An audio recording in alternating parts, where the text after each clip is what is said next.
I will present you briefly the history of the Rance estuary and the impact of the tidal power station built at its mouth.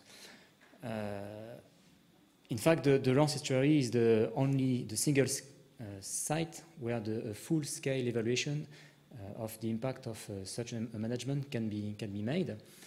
And as you know, this site is located on the North Brittany, on the French coast, and it separates the towns of Saint-Malo on the east bank and Dinard on the west bank. And I really encourage you to come and visit this site. It's really a fantastic place.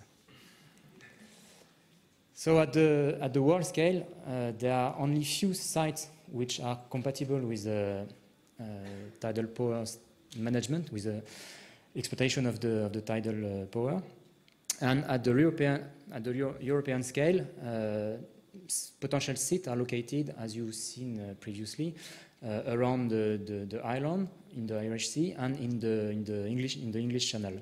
In this channel, the maximum values for tidal range is observed in the Mont Saint-Michel Bay that you can see here, this large bay, and this value is of 15.5 meters. In the Bay of Saint-Malo, near the Rance estuary, this value is decreased sensitively and is of 13.5 meters. But to be interesting, a site needs a large tidal range, that's true, but not only. It needs also a suitable configuration of the coastline, and notably a reduced mouth followed by a large basin. And this is the case of the Rance estuary that you can see here, which presents a mouth large of less than 800 meters and a basin large of 22 square kilometers. So it was this site which was chosen for build this shame. And initially, this shame was a reduced model, a test for a more ambitious project which aimed to close the Mont Saint-Michel Bay, the whole Mont Saint-Michel Bay. This shame, it was planned that this shame was built between the Pointe du Groin and Granville on the top of the picture. So in 1963, on the spur of General de Gaulle, this was initiated the construction of this shame, and here you have a reduced view of the structure, which is constituted by a lock, by 24 turbines, bulb group, a dike, and 6 sluices. And it produced the electricity for an equivalent of 500,000 of persons. Here you have the total production, the annual production. The construction takes place between 1963 and 1966. After the mouth of the estuary was closed between two dams that you can see here, and dried. And the water level in the basin was maintained at the level 8.5 meters, more or less a minor variation of 1 meter, due to exchange between the sea and the basin two times per week. So at this time, the basin, the megatidal estuary, was transformed in a sort of a brackish water lake. And in terms of impact of this management, we have to distinguish the construction period to the functioning period, because their effects are really different. During the construction period, the fact to have closed the estuary led to an important desalinization of waters, and all particles, all fine particles that were trapped in the basin had time to sediment on the bottoms. So when we consider finally that the sedimentation rate has globally reduced during these 3 years, because sediment have essentially a marine origin, and if you stop the input from the sea, you reduce the input of sediment. So globally, the sedimentation during these 3 years has been reduced due to this closing. And in terms of biological effect, it was a catastrophic effect because we observed a mortality of the quasi-totality of the marine fauna and flora.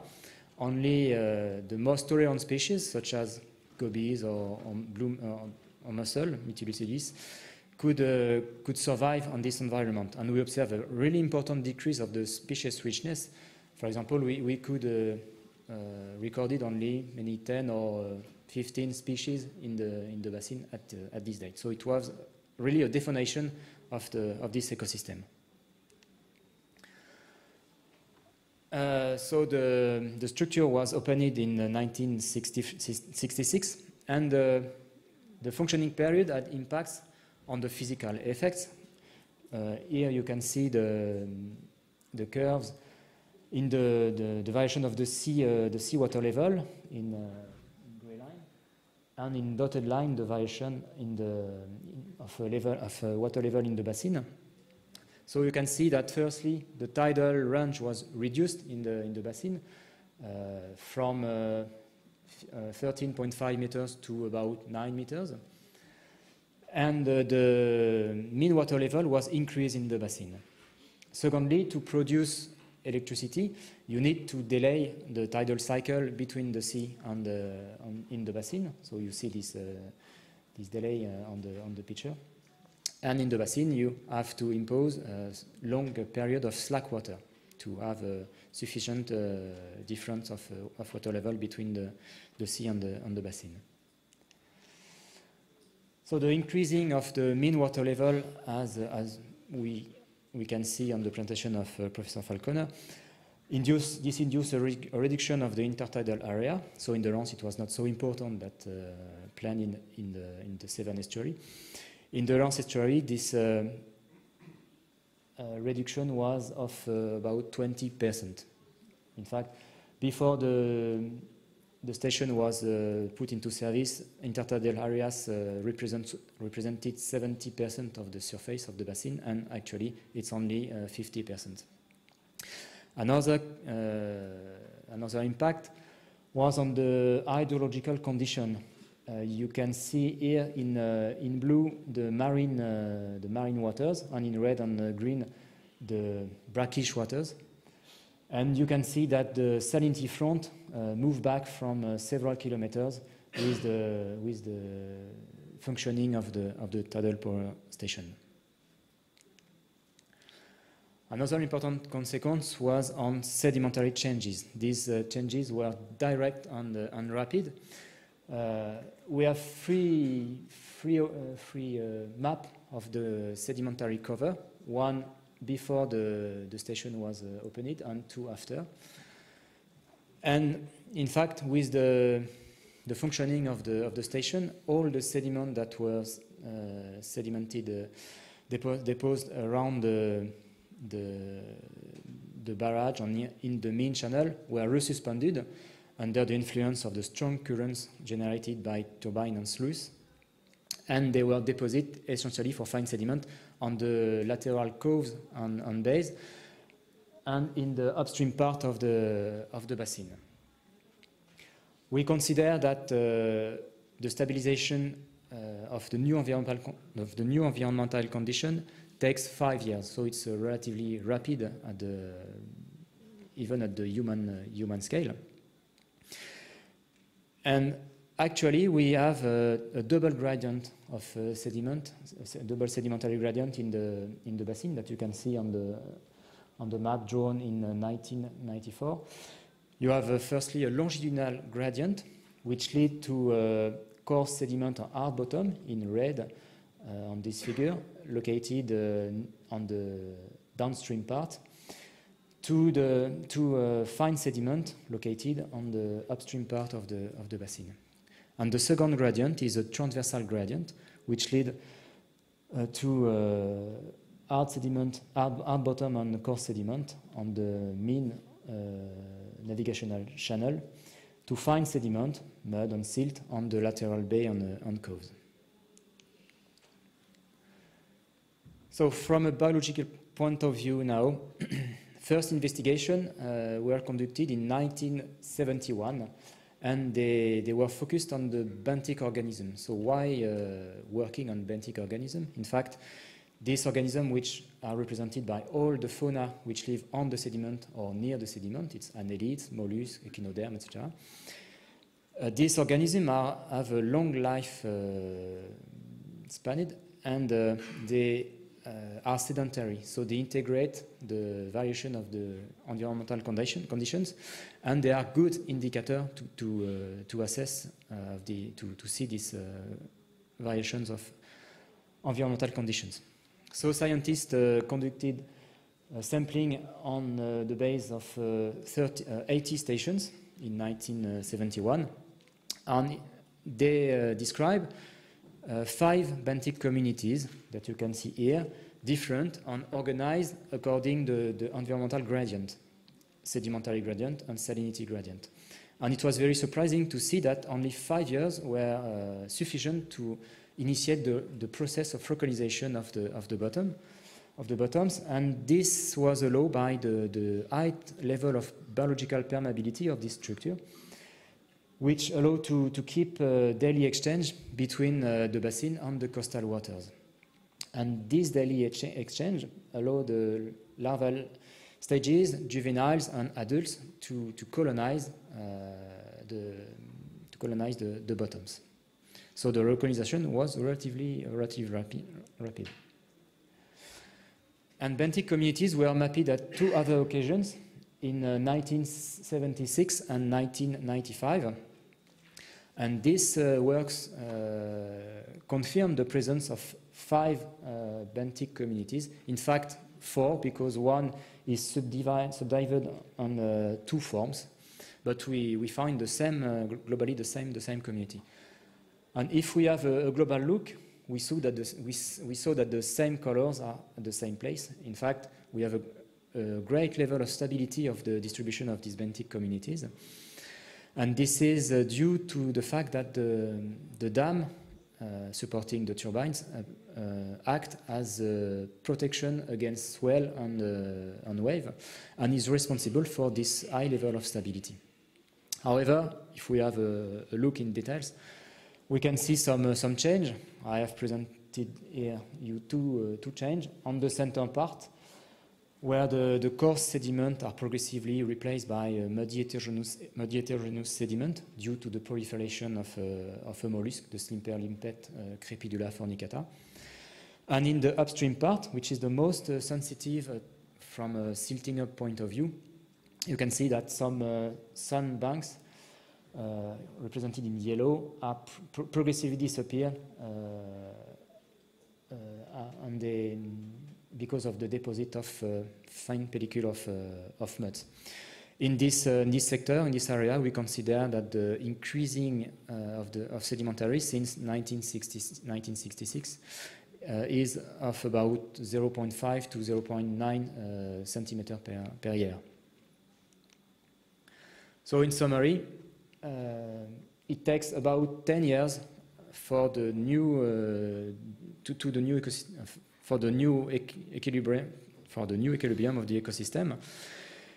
Before this delay of 10 years, we observe many variations in the number on the density of dominant species, and the hierarchy was regularly balanced. And the regulation of this community was really linked to the initial perturbation. We could saw this initial perturbation in the structure of the benthic communities. And beyond this delay of 10 years, number of dominant species and density remained progressively stable, and the dynamic of this benthic community was progressively controlled by biological interaction, intra- and interspecific interactions. So the ancestry is an ecosystem which evolved. You can see here the evolution of the number of species on the soft bottom. It was in 1995 of about 240, but new species belong to colonize the basin, even with the help of human beings, such as the manilla clam, Ruditapes philippinarum, which was introduced in 1997 for aquaculture, and which proliferate rapidly, as you can see on this map of 2002. This species was largely represented on the upstream part of the basin and in lateral bays.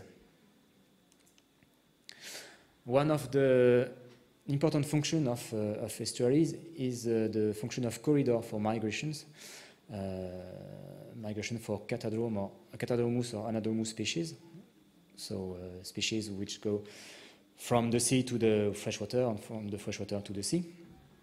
And studies carried out on this topic showed that for organisms with a size inferior less to 1 meter, there is no major problem for migrating because of the low speed of rotation of the turbine. This speed is about of 96 rotation per minute, and it allows the migration for species sufficiently small.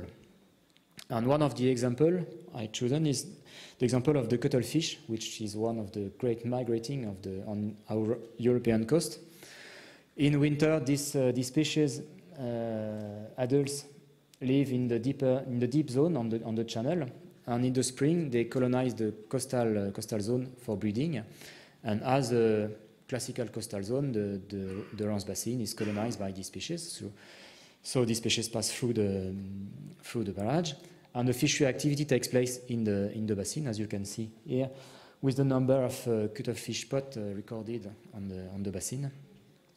And after, at the autumn, juveniles and immature individuals go back on deep sea to spend a cool winter, so they pass again through the barrage. So it's not a problem for this species. And this conclusion seems valid for fishes and crustaceans, such as sea spiders, because of this low rotation speed of turbines. We can observe, however, some indirect mortality by predation by marine birds. In fact, when banks of fishes pass through the barrage, these banks are disorganized, and the fish are more or less on the surface before the structure of the bank is reconstituted, and marine birds can predate on them at this moment. So this was for the past studies. It was a synthesis of a summary of part of the studies carried out during 40 years. And in the marine framework, in fact, we focused on the upstream part of the basin, which is the most sensitive from the silting up point of view. And we work on the spatio-temporal change of benthic communities with two approaches, one temporal and one spatial. The temporal approach aimed to describe the benthic community structure 45 years after the barrage was reopened. And we compare the result with the previous one, obtained in 1971, 1976, and 1995.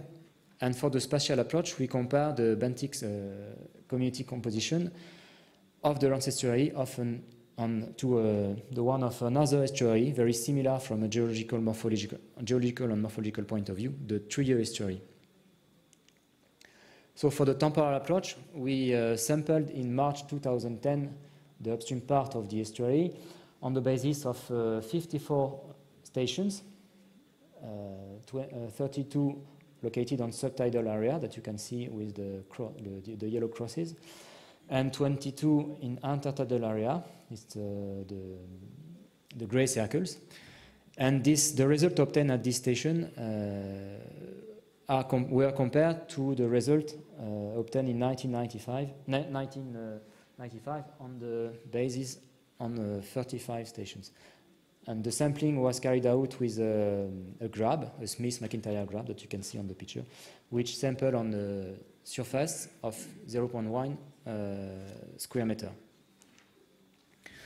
So we identified 91 taxa, invertebrate taxa, dominated by annelid, and we described two main benthic communities in this area.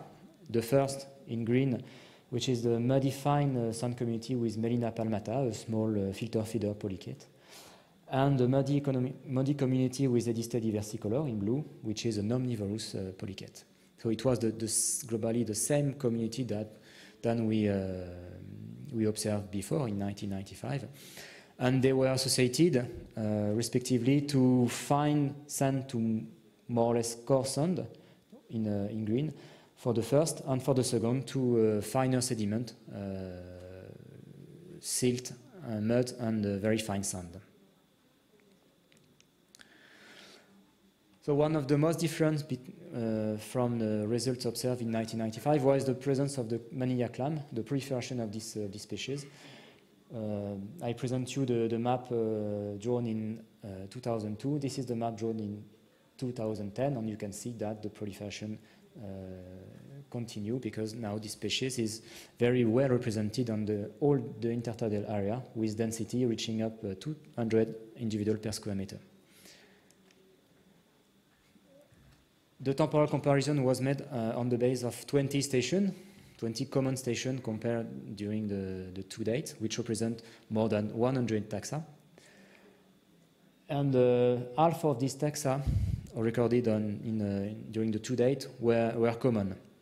And statistical analysis showed that Atlantic community were relatively stable in time. In fact, stations sampled in 1995 and 2010 same station were in the same clusters. So it reflects a relative good level of stability. The single difference was the decrease of abundance between the 2 dates, but it's now too early to try to explain the reason of this decrease. So the second approach was a spatial approach on the comparison between the Rance estuary and the Tree estuary. We focused only on the polyhaline and mesohaline zone, so the really upstream area. And in the Tree estuary, which is located about 100 kilometers in the west to the Rance estuary, we described the two same communities, the Melina palmata community and the Ediste diversi community, in the same saline zones. And it's very surprising to see how the global parameter for the benthic compartment, here the species richness, the total abundance of invertebrate, and the index of diversity are similar. You have the value for the Rance estuary and for the Tree estuary. So 40 years after the shame was put into service, the two ecosystems finally are converging and are very, very similar. And I think the Rance estuary remains a very good opportunity an help to decide for different options that you presented for the Severn estuary. And another thematic of research is now to try to compare also our results to the result obtained in the site of South Korea, the site of Shiva, which was recently inaugurated. Thank you.